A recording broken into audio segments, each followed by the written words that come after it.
What is up, guys? Welcome back to another video. Gonna be going over the 3 best champions to help you guys rank up, and there's gonna be an updated video. If you guys missed my previous video, I actually did a similar video to this earlier this season at the start of Paladin Season 5. So if you guys missed that, I'll leave a link to that at the end of this video. But I'm going to be updating this. It is technically the mid-season patch. We got about 5.5, about 6 months, I'm assuming, of ranked left. So if you guys are wondering what champions are good, or if you're a newer player to the game, or you're first now getting into the game for whatever reason, I'm going to be going through 3 of the best champions to help you guys rank up for ranked, to get you guys the highest rank possible, or if you guys just want to play the good stuff in ranked. So without further ado, let's get right into it. You guys know what to do. Leave a like, subscribe, share the video. Let's get right into this. Up first, we are going to be doing the flanks. We have Seven, Skye, and Androxus. Seven right now is probably one of the best flanks in the game. He recently got some quality of life buffs that made it easier to actually move in the air, and a bunch of damage buffs to his automatic and even his burst stance. He is one of the flanks in the game right now that is usually ban worthy, but if you can play him even to like an average level, the amount of mobility Seven has right now and just the raw damage numbers he has for a flank is just absolutely crazy. Not to mention he's one of the most annoying characters in the game, if not the most annoying character in the game to play against. So if you want to get people pissed at you in ranked and you want to win games at the same time, by all means play Seven. He's great right now. Skye this patch actually got some changes as well. She got a bit of less damage fall off in medium ranges, and she technically got buffed because she builds the brand new item this patch, which is lethality, which is pretty much a movement speed item after getting an elimination. She builds that really well, and she also got a buff to illuminate because illuminate now costs more money from the item shop. So it is more difficult to actually deal with Skye this patch because it costs a lot more with illuminate. Before this patch, illuminate costed 300. And you could actually buy a tier 2 out of spawn, and you can no longer do that now. You can only, at the very most, at the start of a match, you can only buy a tier 1. So, kind of a buff, and she also got a talent rework, which isn't really that good.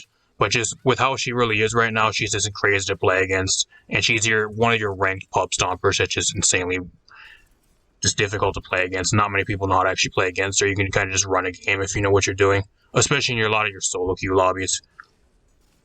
And then we got Androxus. Andro, I think, was actually on our last list. He actually got even better somehow. If you guys know what happened, they reworked Cursed Revolver. So Andro right now is absolutely crazy. If you guys don't even know how to play Andro, really, like, all you need to do is just pick Cursed Revolver and just run at people, pretty much. They made it now to where it's even more brain dead. The previous Cursed Revolver was still good, but you need to land headshots. Now with this new Cursed Revolver, you're doing even more damage for whatever reason. And you can pretty much, for any squishy in the game, as long as they aren't running Haven at the start of a match, you can pretty much 2-shot most squishies with how much damage you're doing with pistol shots, which is crazy, with the new Cursed Revolver. It is absolutely crazy how they actually put that into the game and thinking that was actually even, like, actually balanced putting that into the game. So if you guys want to play Androxus right now, play him until he gets nerfed, because he's probably going to get nerfed or reverted or some huge nerf this next patch, hopefully. But then again, it's high res.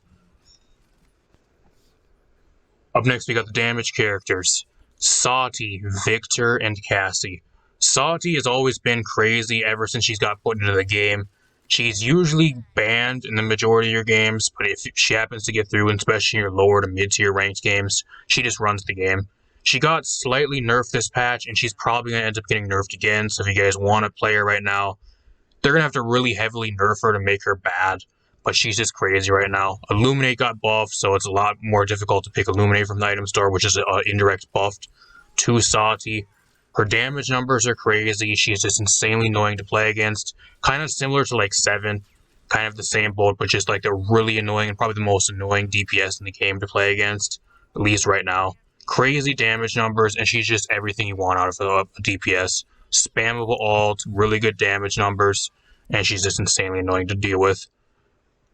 Victor actually got buffed this patch as well. For whatever reason, they actually buffed his damage numbers. His damage numbers are actually crazy right now.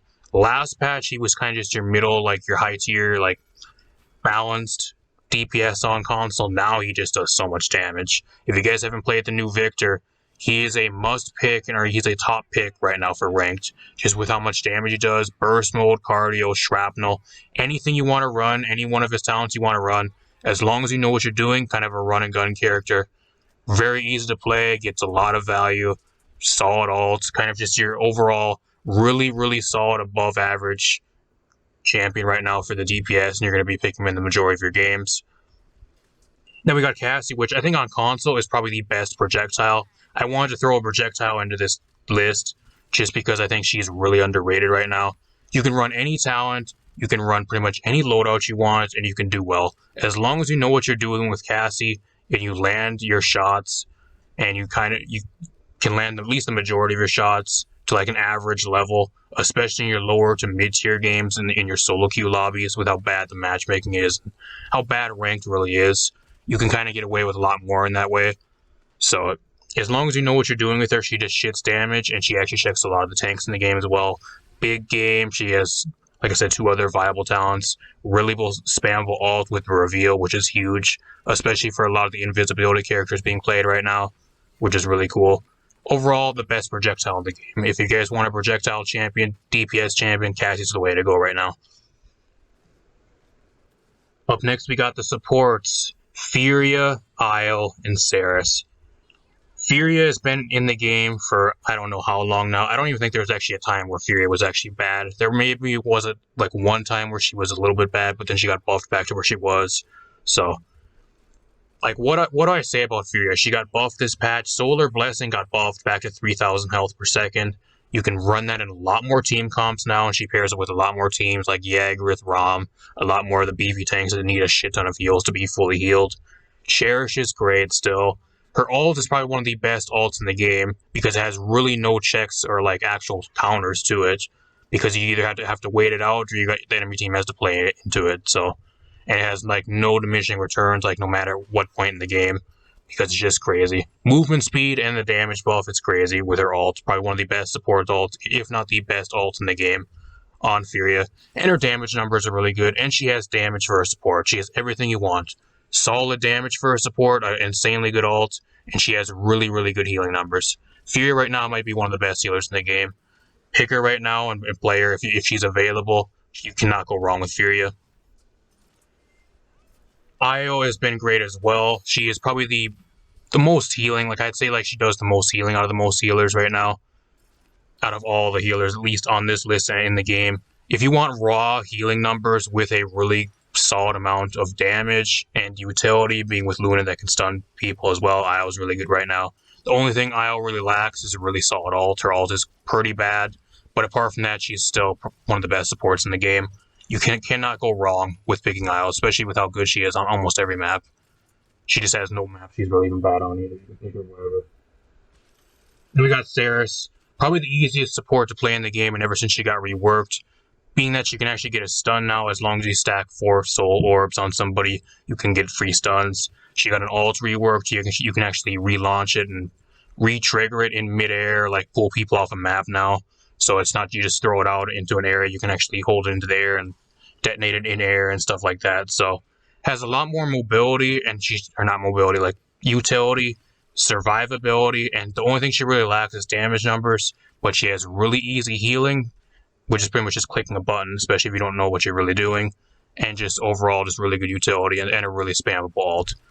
Insanely good right now, and she's one of the best supports in the game, especially like survivability and playability wise. She's really easy to play, and she's really survivable if that's something you struggle with. As for the tanks, we got Barrack, Atlas, and Azan.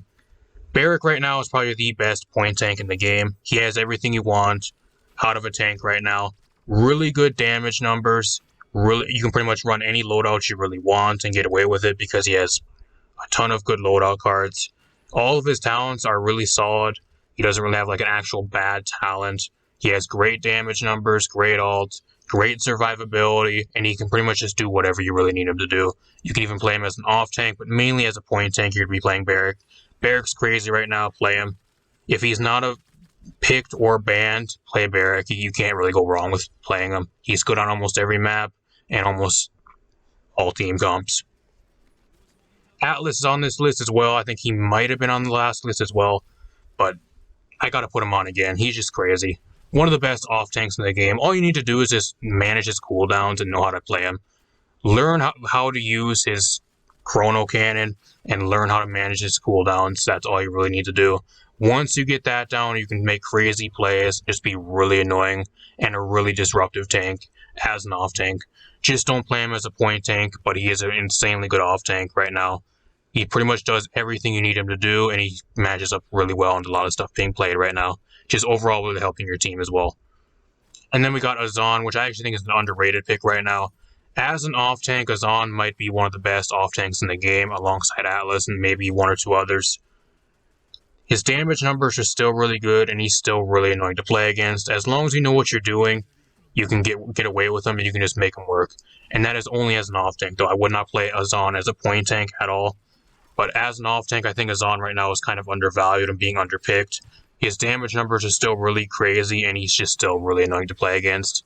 So if you want a really underrated tank right now that's still really, really good and not being played overly that much, Azan's the way to go right now. Now, I bet there's some of you guys that are actually wondering, hey, why ain't this champ on this list? He's really good. This champ is really good. There's a few champions I gotta add on to this list, just like last time as honorable mentions. Those champions being Koga, Tyra, Lilith, and Yaghrith. Let's talk about them. Koga right now is crazy, especially in your lower to mid-tier ranked games. The new item, Lethality, is crazy and probably the best character to actually pick with it from the item store, just because you have agility in your loadouts and in your base kit, which gives you already extra movement speed. You can build loadouts to actually complement that. You can run like max nimble, max lethality, and be pretty much untouchable and really difficult to lock down. And especially into your lower to mid-tier ranked games, he kind of just stomps lobbies because people don't really have to play against and into that. And he has really solid damage numbers too. Like for an SMG and for like a flank that's supposed to be close into your face, he still does crazy damage numbers at like medium to even like long range sometimes. It's actually crazy. The only drawback to him is he only has really one viable talent, which is Adrenaline Junkie, but he does have a variety of loadouts right now. His damage numbers are good, his ult is okay. But apart from that, mainly you're going to be using him in your lower to mid-tier games, just to pub stomp if you want a really easy way to rank up. Just run lethality, run like max nimble as your first two items, and just run at people. That's pretty much what everybody's doing right now, and it seems to be working, and it's actually really common right now in most of your games. Tyra's another one. She got her damage buff this patch for whatever reason. And the other reason I'm putting Tyra on this list is because she's actually a really good counter pick right now. I think Hunting Party Tyra is actually being really underplayed.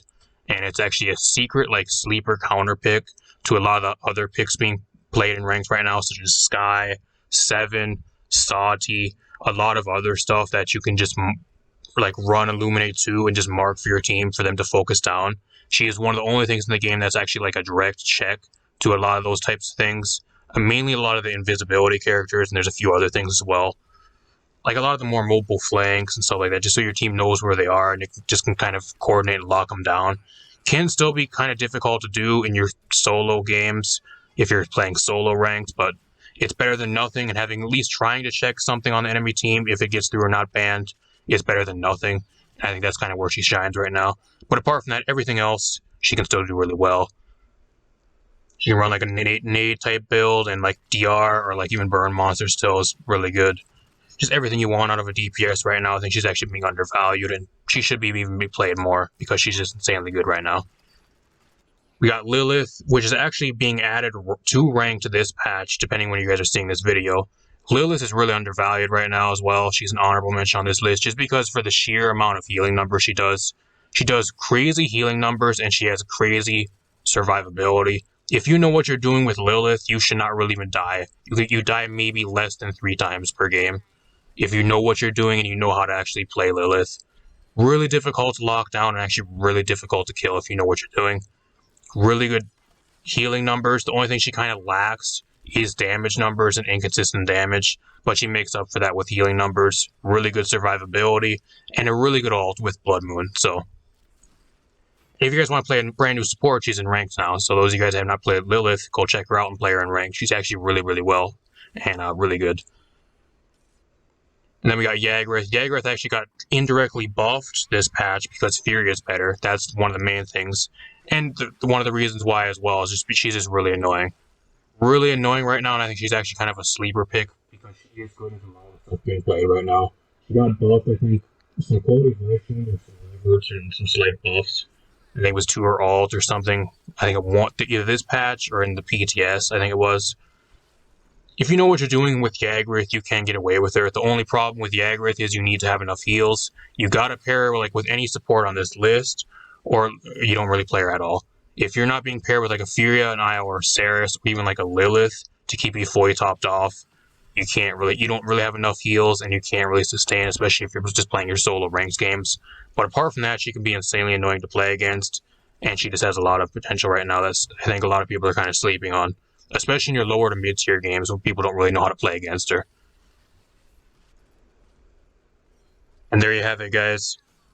Hopefully this helped you out, and if it did, let me know in the comments down below if you guys like these types of videos. I will probably do this type of video again for the start of Season 6 this next year.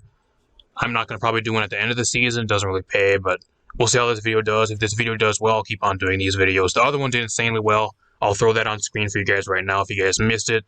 If you guys want to go over there and check it out. It may be a bit outdated, but there might be some useful info or like some useful tips you guys can get out of that video. If you're wondering how to rank up and you're wanting to get the highest rank possible, or just do as well as possible in ranked right now in the last like 4 or 5 months we have for Season 5. So hopefully you guys enjoyed. I'm going to get out of here. Thanks for watching, and I'll see you guys in a future video.